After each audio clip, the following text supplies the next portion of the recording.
Hi, thanks for joining me for this look at the book of Genesis. Genesis is the first book of the Bible, and it's amazing because in the book of Genesis includes everything that is laid out for us in the Bible. It has not only God's creating humans and mankind and the earth and all things that are in it, the heavens and the earth below, but all of it created by God, and man then being put in this beautiful garden, sinning, then God using all his resources to set up this magnificent plan of redemption, then the redemption, and then the follow-through, including our eternity and our place in heaven. So this is all found in Genesis, so let's look at it.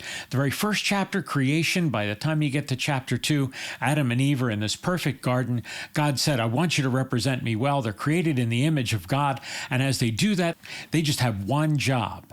Tend that garden. Take care of those animals. Name them. It's wonderful. Be fruitful and multiply, but they don't do that yet. And as they are in that garden, all they have is one restriction. Do not eat of this one tree in the middle of the garden. And if you do that, everything will remain. You'll have this wonderful opportunity to still fellowship with God in the cool of the day. But of course, man, in his folly, engages in the sinful behavior, eats of that fruit. Yes, I understand there was a serpent involved. Yes, I understand Eve was deceived, but man sinned. He chose willfully. He said, I want to be like God. He was already the image of God. Oh my goodness, I can't imagine how that must have hurt our Heavenly Father. And it certainly hurt his relationship with man, because man then has to go and hide and cover themselves.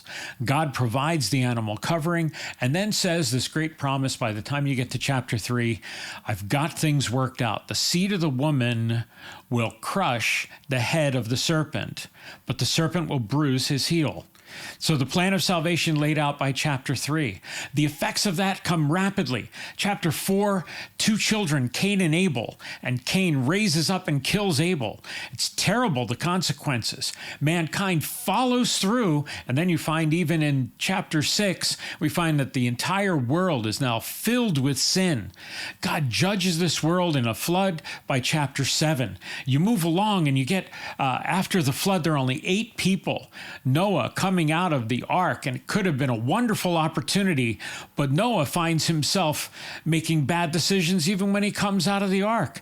When he comes out of the ark, he plants a vineyard, he winds up getting drunk, and then you find him in the same condition you find Adam, naked and ashamed. And here he is, naked and ashamed. His son Ham engages in some terrible behavior toward him, and God curses him. Man then exponentially grows and multiplies all over the face of the earth, and they reproduce that sinful condition again. So much so, by the time you get to just chapter 11, there's a man named Nimrod who exploits the fact that people have been able to build cities, and of course their cities are cities of rebellion. And they build this city out of bricks, and they cover the highest of the buildings with tar, so that just in case God judges with another flood, they will be able to withstand it. It's terrible, the morality of humankind, and if it weren't for God intervening, man would be hopeless. So God, by the time you get to chapter 11, then calls out one man. So we started with Adam and Eve. We explode into global sinful condition. God deals with that, hones it down to 8 people, having judged the world. They explode again, and they explode with their rebellion, that rebellious heart. God then says, I'm taking this focus and I'm going to shift it to one man, Abraham, and his family. And he gives us the plan, the setup for the redemption. He's going to bring it through this man, Abraham, and his family. Calls him out of a place where he's living in Ur of the Chaldees and brings him into this land called Israel. He's going to name it that eventually. But right now it's this land where Abraham is told, go and walk on this territory, and where you set your feet, I'm going to give it to you as an inheritance.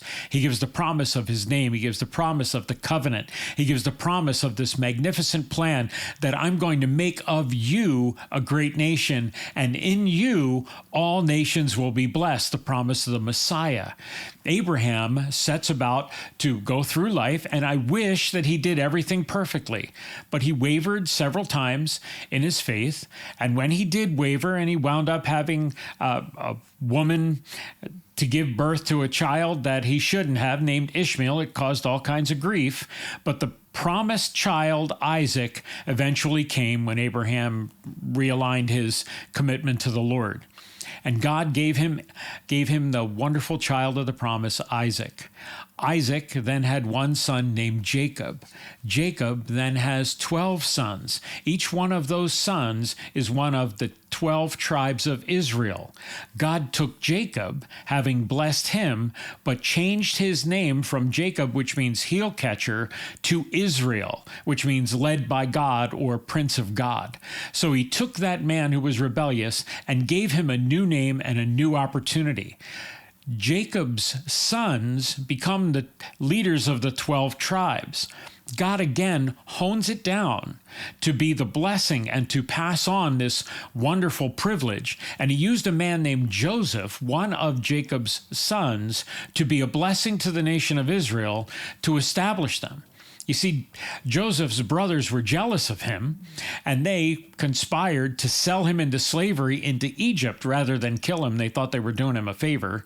And he goes down into Egypt. He's a slave. And while he's down there, a famine happens, and God uses that and the growth in the family to bring them down into Egypt. Joseph has been raised to second only to Pharaoh himself, and he not only saves his family, but he leads them in growth and a blessing so that they multiply to hundreds of thousands while they're in Egypt.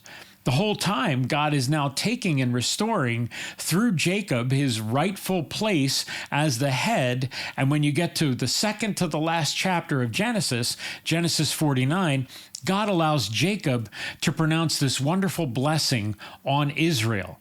And the blessing is multifold, but the one I want to highlight is the blessing to the son named Judah. He's the fourth child born, and his name means praise to God. Judah himself has made some bad decisions. God redeemed him, restored him, and this man Judah is now given the great promise that he is going to be the family head, and that family of Judah is going to have the authority over the nation of Israel. They're going to be the ruling family. In fact, you're going to find David coming from that family, and you're going to find the Messiah coming from the family. He is the Lion of the tribe of Judah, and the prophecy is given in Genesis that the scepter will not depart from Judah until Shiloh comes, one to whom it belongs. So the man who is going to have the authority to rule the nation of Israel from that throne is promised in Genesis to Jacob to bless his son Judah for all of the nation of Israel to be blessed as we are, because the Messiah has come through him. The book closes with this opportunity that even Joseph said, I know that God is going to redeem me. So when he takes you out of this land, carry my bones out with you. And by golly, when you read ahead, there's more good stuff, because they do just that. So God bless you as you embark on this journey through his word.